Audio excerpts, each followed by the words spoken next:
Yeah, I thought Toronto was going to win Game 6 too. I was just like, I know how this works. Yeah. They're going to bounce back. And then, what do you know?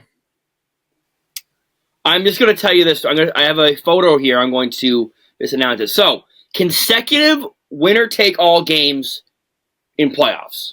Losses.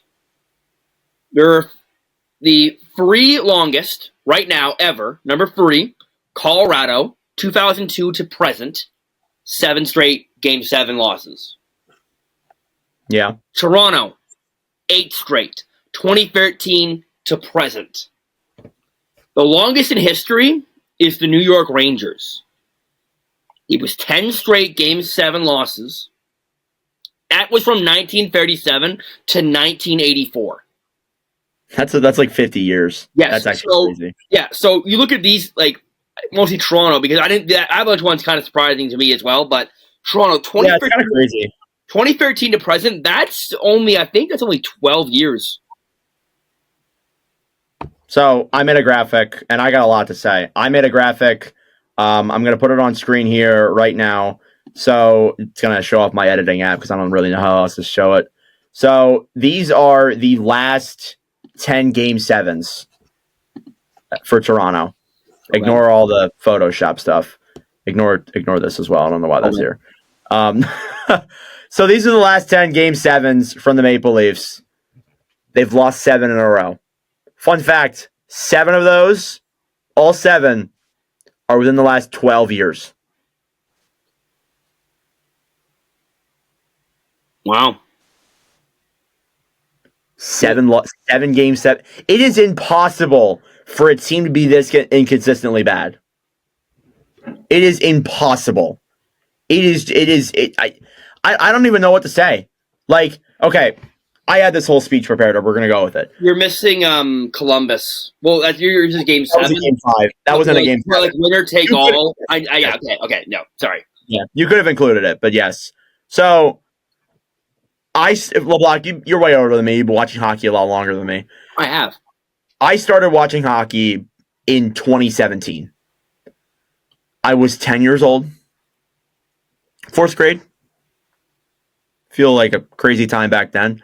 Toronto was just then breaking into the playoffs. They lost to Washington that year. That year wasn't a fluke, or that year wasn't a part of this, in my opinion. I don't think it really was. Yeah, no, that was like their first. That was Matthews' rookie year. That was their first. They're a young up and coming team, and no one really expected them to make the playoffs. Kind of like Montreal this year. I'm not gonna lie. Yeah, kind of like Montreal this year. I agree with that. I have seen every single one of these losses. I have seen every single one. There is no way in anybody's right mind that you can bring this score back. There is absolutely zero way that you can justify it. This is almost 10 years of not being able to make it. LeBlanc, before you speak, let me go through my spiel here. Yep. At the trade deadline this year, they gave up a ton. They traded away Brandon Carlo, they traded for Brandon Carlo, for Fraser Minten and their first-round pick in next year's draft. They also traded for, Scott Laughton, for Nikita Gurbankin, and a 2028, or sorry, 2027 first-round pick. By the way, thank you for Gurbankin.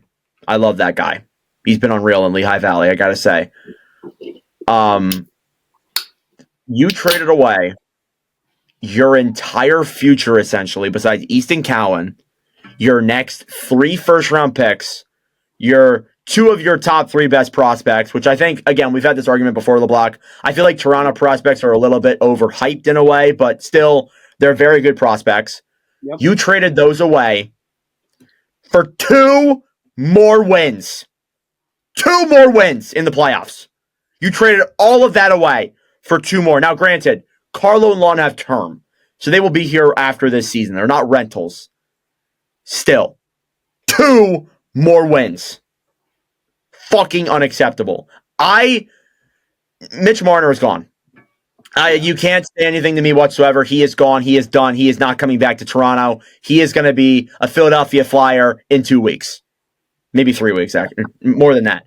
More like 7. More like 7 weeks. I don't know. He's going to be a Flyer on July 1st. It's obviously a joke, but still, he's gone June 1st. Tavares probably gone too. Really? I got to be honest. Again, I know he had really good regular season success, but there is no way you can justify bringing anybody back. Like Matthews and Nylander, stay. Nylander, no blame on him whatsoever. Matthews, there's a ton of blame there, but you're not trading him. Come on, what are we doing here? You fire Brendan Shanahan too. He's gone. He's done. He should have taken it to Wednesday. No, and I'm going to say this right now, if they decide to keep Brendan Shanahan, which I really don't think they're going to do, but if they do decide to keep him, nothing's going to change. And you and me both know that. Yes, I 100% agree. If they keep Shanahan here, that being MLSE or whatever, whoever the hell runs the Maple Leafs, whoever that new guy is that basically said when he got hired, "Oh, I just got here." Because you can't fire Tree Living. You can't. And there's no shot in hell you're going to play this on Berube. No, Berube's not at fault. Tree Living, low-key isn't either. I mean, he made an effort, at the very least, to try and make this team better, but I think after this year, they have had 3 general managers, 3 coaches. You can't sit here and say that any of those are the problem anymore. It lies on Brendan Shanahan now and the players. And I think seeing how they've gone through 3 GMs and 3 coaches, I think this group mentally can't do it. The pressure is too hard. And look, they did a really good job. They beat Ottawa, a team that, by the way, had 0 playoff experience in the last 10 years almost. They still struggle with them. And they still didn't really play that good. If it weren't for that late Max Pacioretty goal, it could be a Game 7. We're talking about a whole different narrative here. It could be Florida versus Ottawa right now. It could be. It could be. It's the woulda, shoulda, coulda game, but yes. Yes, it is. It is. You're right. You're totally right. The Leafs were also 1 shot away from being up 3-0 in the series as well, in overtime. Yeah. Momentum shifted the entire other way, and it didn't go back. I'm telling you, momentum is a thing that kills you. Once you have it, you run with it, and if you don't run with it, it comes back and bites you in the ass. Yeah. I kind of said my spiel there. There is no way you can bring anybody back. So I'll let you talk. I'm gonna shift the narrative to a little bit more of a positive light, and then I'm gonna dump on them. All right, here we go. Looking at Toronto, this core, this is the best they've ever done. Yeah. This is their best season in 20 years. It is. It is. So here's the thing. If this was any other team, I'd be saying this is a great success. You won the division, you got to the second round of the playoffs, and you lost to the defending Stanley Cup champs. If this was any other team, I'm not really getting much of a big spiel about this. No, it's probably good. If this was, for example, let's say if this was Ottawa, you'd be over the moon. Yeah, no, Ottawa would be over the moon. If this was Montreal, you'd be ecstatic. If this was I would say this is Calgary. You'd be pretty good. Even Winnipeg, Winnipeg, I know the Winnipeg won. Winnipeg only lasted a game less. Yes, but still, Winnipeg, it is what it is. Because it's Toronto, and I don't know, there's this narrative around that Toronto thinks they're better than everybody else, and the narrative is kind of true, where the media and everyone else thinks Toronto is better than everybody else in the league, but there's 31 other teams in the league, and I know Kevin Bieksa said this after, which I thought it was kind of a stupid thing to say. Oh, there's 31 other teams in the league. Why is Toronto better than them? Toronto doesn't have to win. I'm like, what? You play to win the game. Yeah, exactly. But going back, Matthews, unacceptable. I'm sorry, you're the quote greatest American goal scorer potentially. How do you have Brady Tkachuk get more goals than you in the playoffs, and he played only 6 games? You played 13 whole games, and you got 3 goals.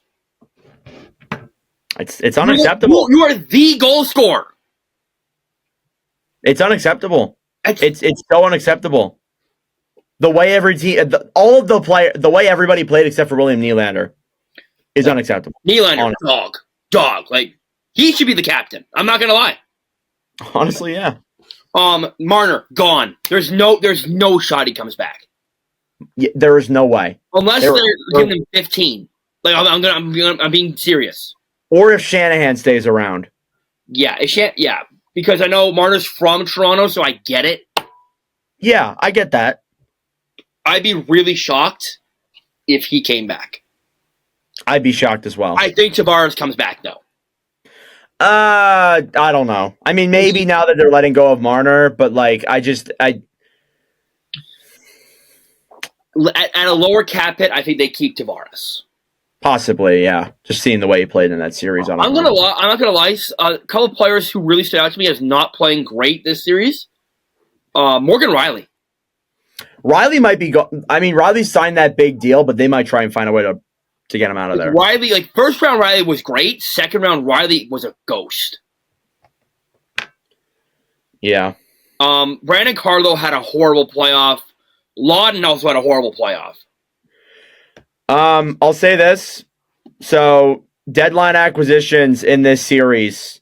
Brad Marchand for the Panthers, 3 goals, 5 assists, 8 points, +6. Seth Jones, 2 goals, 2 assists, 4 points, +1. The least deadline acquisitions in this series, Scott Lawton, 0 points, -4.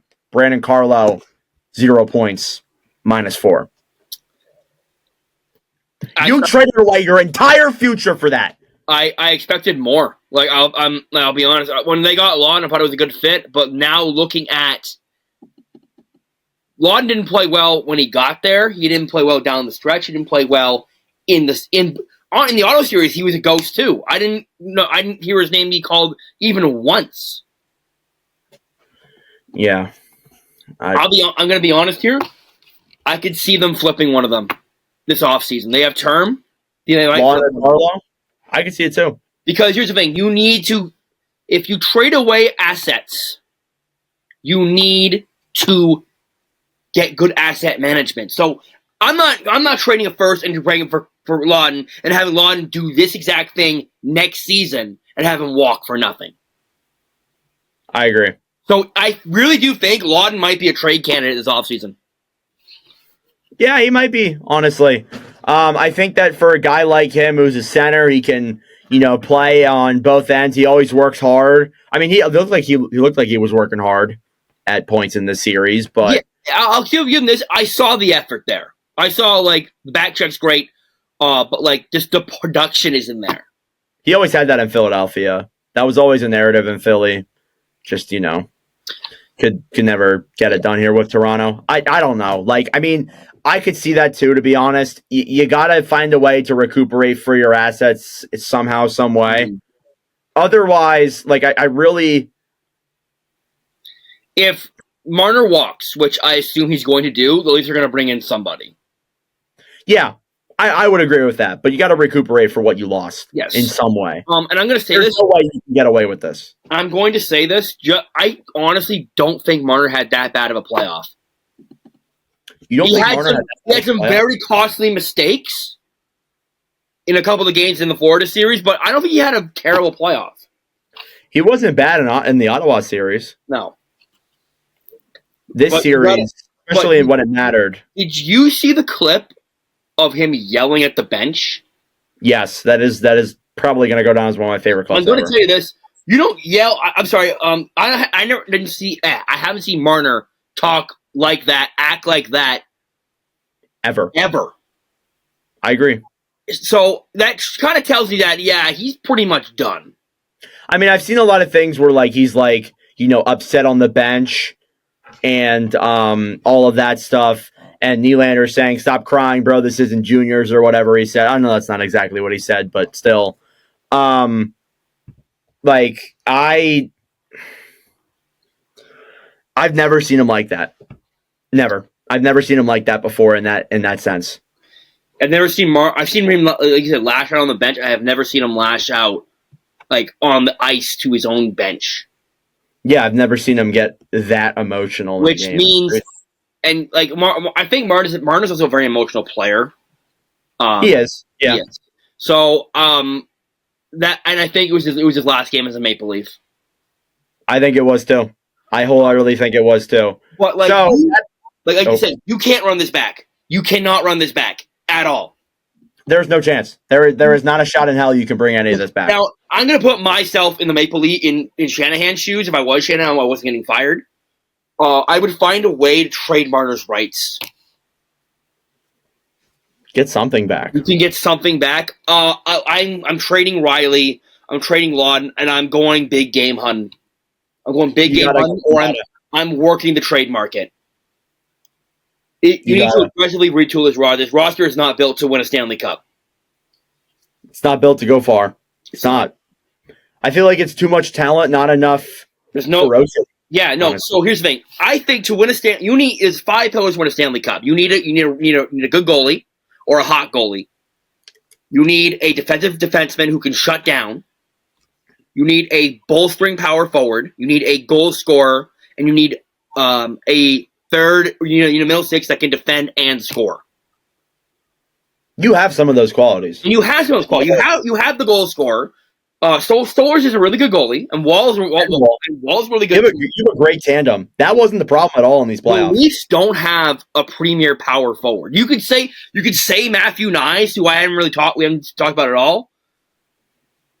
But I don't think Knies is that premier power forward.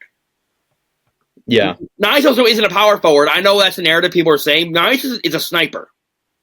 He's just tall. Yeah. He's one of the best power forwards. He's not.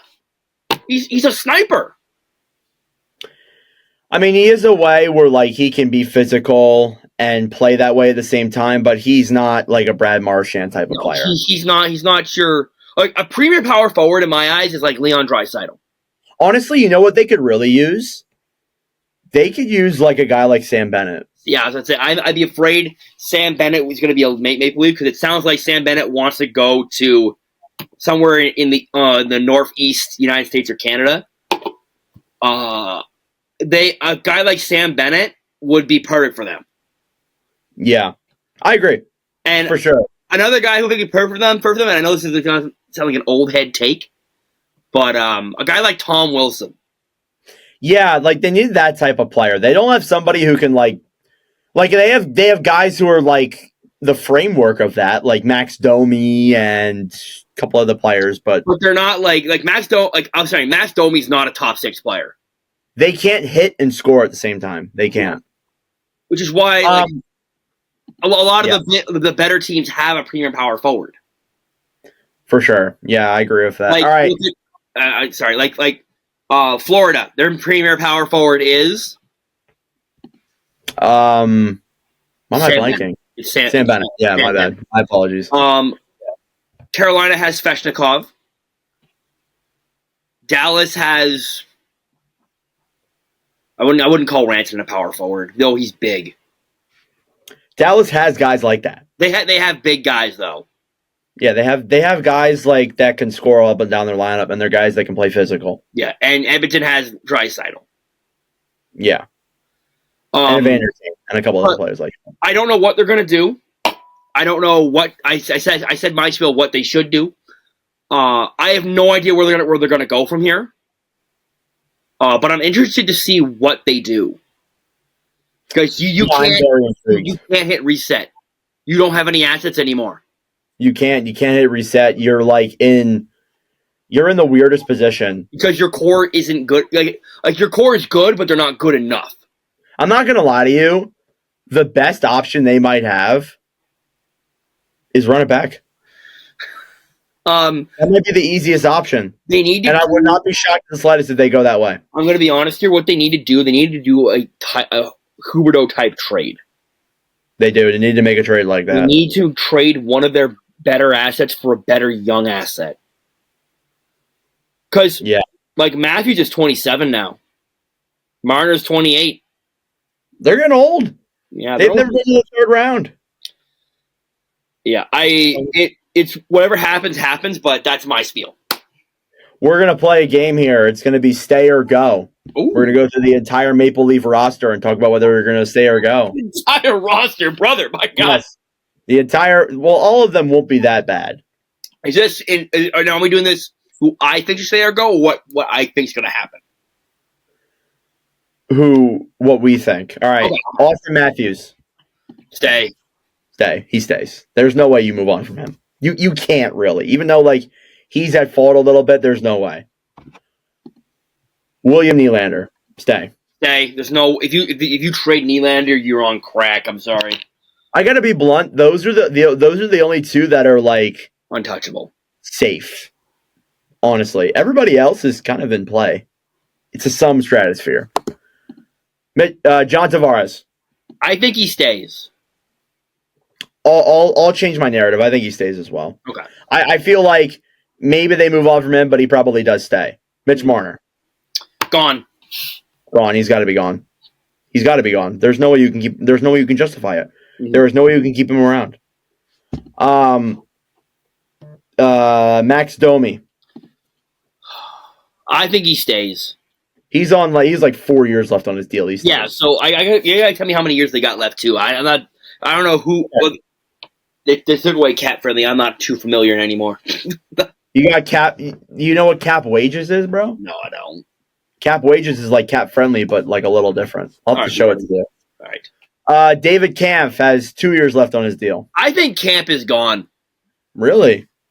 I think they're gonna find a way to get rid of him for cap. I think him like for $2.4 million. Come on, really? I mean, it's a cap crunch. They're in a cap crunch. They have money, but I don't know. Callie Yarbrough with a year left. I think they keep him. Yeah, Scott Long with a year left. You already said your spiel. I think he's gone. I'll be honest. He's 30. I don't know. Bobby McMahon, 1 year left on his deal as well. Stay. Ryan Reeves, 1 year left on his deal. They're gonna try. I think they're trying to find a way to get rid of him. Probably, or he's gonna ice at all this play. I know everybody, especially in the early in the Ottawa series. Oh my, they're gonna get Reasoner's gonna fuck him up. He's gonna Big Revo. Dude, he's with the Marlies, bro. He's 38. Like, yeah, I think he might retire. Honestly. Mm-hmm.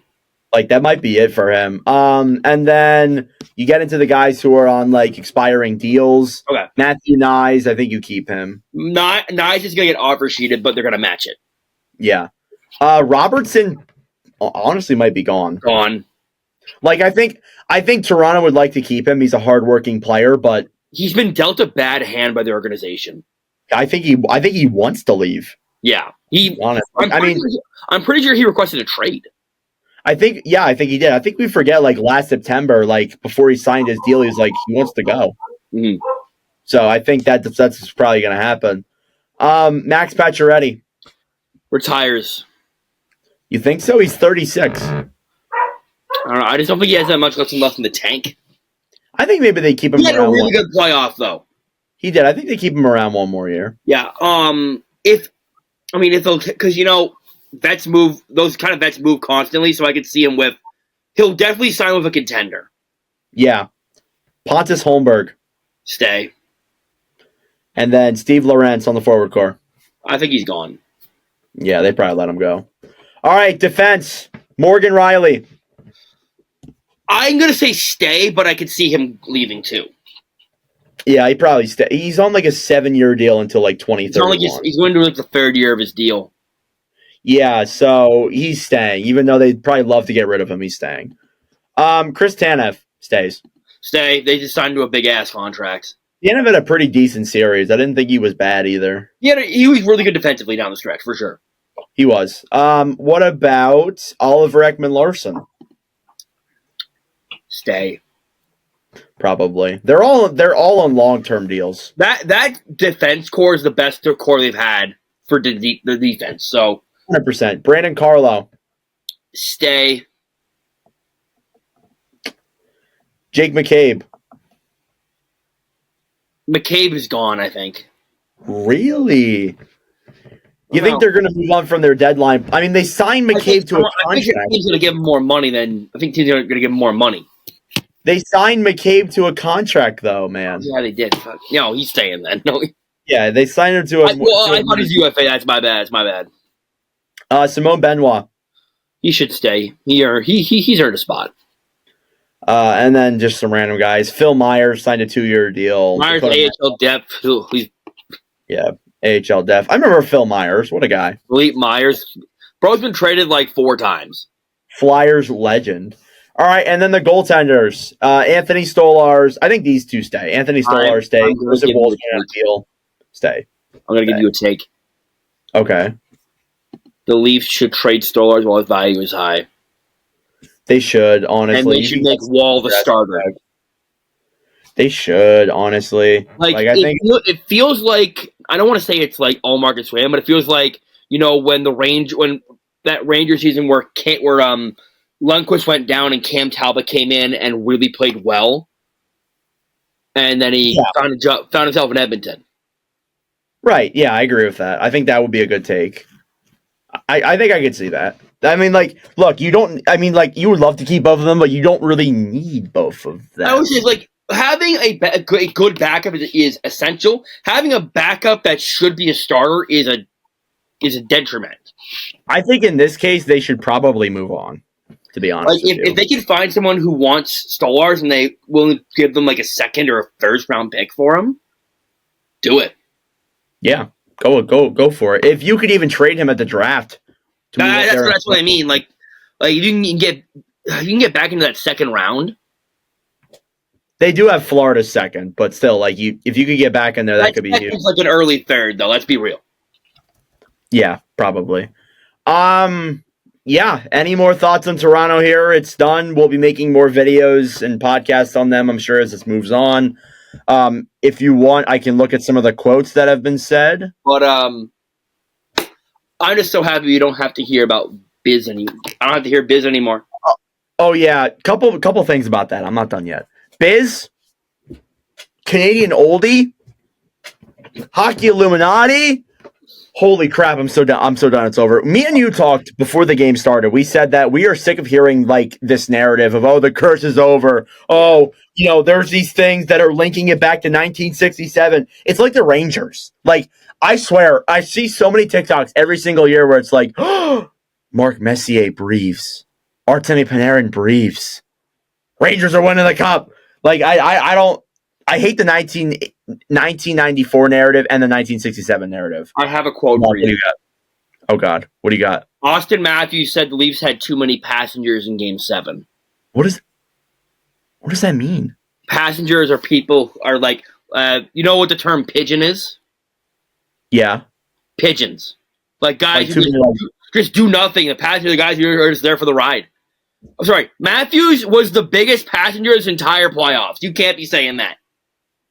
Did he? He had 3 goals, didn't he? Yeah, and Mitch Marner later agreed with the assessment. They were both passengers. What are we doing? I don't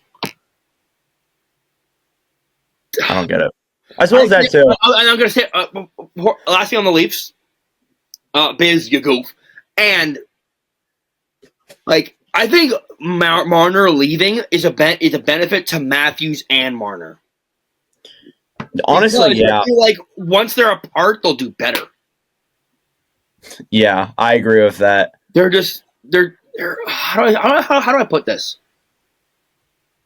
I just think together they're not it, but apart they could be fit. When Matthews went down, Marner looked fantastic. When Marner goes down, Matthews looks fantastic.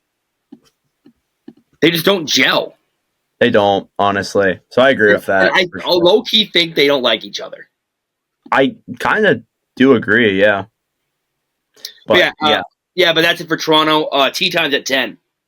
I'm so glad to not hear about Biz anymore. Honestly, I'm so happy. All that I hear is State of the Union, Leafs in 7. And I don't have to hear about that. Leafs in 7. I have to hear Leafs in 7. I said that to you, didn't I? You did, yeah. I used it. Bissonnette and Cancun. Unreal. All right, that's enough of Toronto. before we beat down on them some more. I know they're probably struggling right now. I cannot wait for Steve Dangle's LFR. I am beyond excited. We're all invited to the cookout. I am staying awake for it. I don't care if it comes out at 3 a.m. I am staying awake for it.